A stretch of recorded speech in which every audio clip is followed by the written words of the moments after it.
amawulire neera gatandise okuviira ddala olunaku olw'eggulu nga gagenda gasatulatinga mpolampola gava eno gadde eno gava eno gadde eno gava eno gadde eno nga gagenda gawaawaala mu matu g'abantu nga Chosen Becky we bayawukanye ne boyfriend we oba omwami we oba bbaawe amanyikiddwa nga Dictator Amiri. However, ngezezaako nga wensobola omanyi nze wano ku SMX Media saga nnyo okukola story nga soose wuliriza side emu ku ezo ezibeera bali mu kubeera nga bali mu kuwogerako. Naye ekibuzibu bw'ensanzeewo bwe bwa Chosen Becky. Chosen Becky tali mu ggwanga erya Uganda, ali mu ggwanga erya South Africa. Wengezaako okubeera nga ndiginga deep ntegeere amazima ge galiwa. Nati nga mumanyi ebya social media bitandikira mu ŋŋambo naye munnange there is no fire without smoke.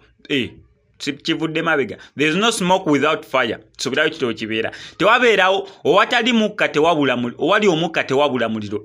Bannange oluganda njagala lusobya. Kiriwo ekito owali omukka tewabula muliro. There is no smoke without fire.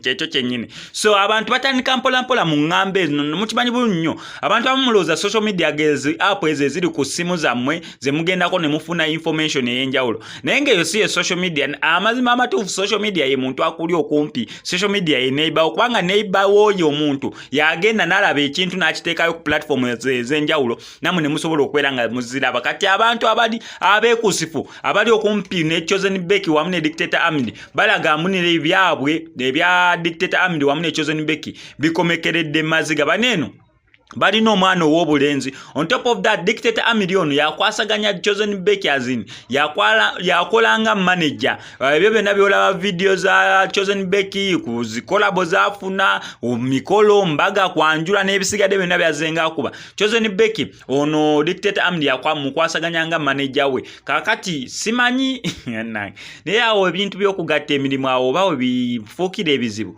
oba we bitamira kubanga kati yes oyawukanye nani oyawukanye ne boyfriend tugambe oyawukanye ne boyfriend oyawukanye ne husband oyawukanye nani n'omwami kati ate olwo omulimu ne manager naye obeera oyawukanye naye kubanga Dictator Amiri yakwasaganya Chosen Becky nga manager kati olwo wemwawukana eno mu nsonga z'obufumbo naye nga ddala kituufu engeri Chosen Becky gye babadde bakubrandinzemu engeri gy'obadde okuba emikolo buli Saturday Sunday ne Friday ng'ozifuna mu bulungi. So kitegeeza Dictator Amiri abadde akoze omulimu omusufu nga manager. Ayinza okubeera nga abadde takola mulimu musufu nga mwami oba nga boyfriend wo oba nga taata w'omwana naye ng'akoze omulimu omusufu nga manager. Kati agenda sigala nga manager oba n'obya manager nabyo abeera akwitinze nga we kyali ku Katsi wamu ne Fie. Lwakwe ekya Katsi ne Fie ekyatuyamba boy batulaga mu business ne relationship ebeera relationship ebasooka ne bawukanamuko.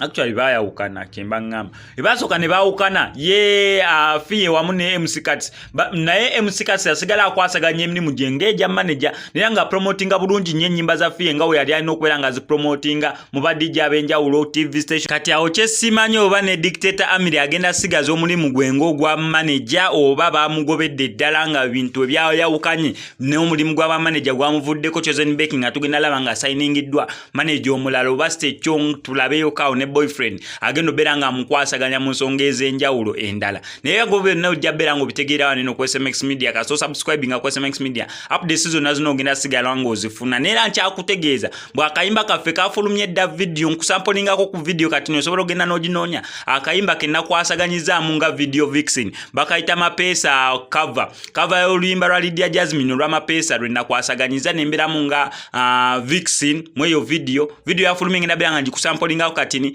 audio yo yafuluma nera yo ngena bera nga nsobola ogiplayingira osobola okubeera nga ogiwuliriza bulungi obeera ogyagadde naye nga sinabeera nga njikuteerako bamika nkusaba subscribe nga no ku SMX Media tojja kubeera nga missing updates naddala nga zino. Olabikolina kapesa Abibizada Olina kapesa Just respect Olina kapesa kaba Mr. Ago Kitaka kulinya balikole mwe mumbwa Saba balikole mwe mumbwa Nenga kone mozunganze Kuzine chilala baby na izo imba Zewe nkusubwanga nyimba unyimba Siba na minembe bunyiga Gwe bakutunda nkwagale Kati ndeka nkwagale Baby Chirabiko olina kapesa yo Gwe uli unyiga kapesa, onyiza kapesa, zenemfese no. Olina kapesa, olina kapesa, olina kapesa. Gwe uli unyiga kapesa, onyiza kapesa, zenemfese no. Ndiyangana nakuwabira, wala ingina nakunyigira, nafunye omuzugu kulwanira, manyu kukabira. Wandima wateka mtagati, kwagala nebitali na mbajeti, bona kamba gamenti na I'm married, never worried, yeah. Ngenda simugunya, teke mubuli chimu mugunya, kuwame kutwale nkutekeyo, omale mwena kunganya, kuyagala buyagazi mugugunya, kuwane nkusute nkwitamanya. Webinuma nebintabukira bitabuka nga toliwa, numwane bitabukira nga kwetuliwo. Kirabika olina kapesa, olina kapesa yo. Gwe uli unyiga kapesa, onyiza kapesa, zenemfese no. Olina kapesa, gwe uli unyiga kapesa, onyiza kapesa, zenemfese no. Bitaka kulinya balikole mwe mumbwa, saba balikole mwe mumbwa, nonenga kune muzungaze ni mudaga. Mbuzi nechilala baby na izo yimba, zewe nkusubwanga nyimba unyimba, siba na mirembe bunyiga. Gwe bakutunda nkwagale, nkwagale, kati ndika nkwagale, nkwagale,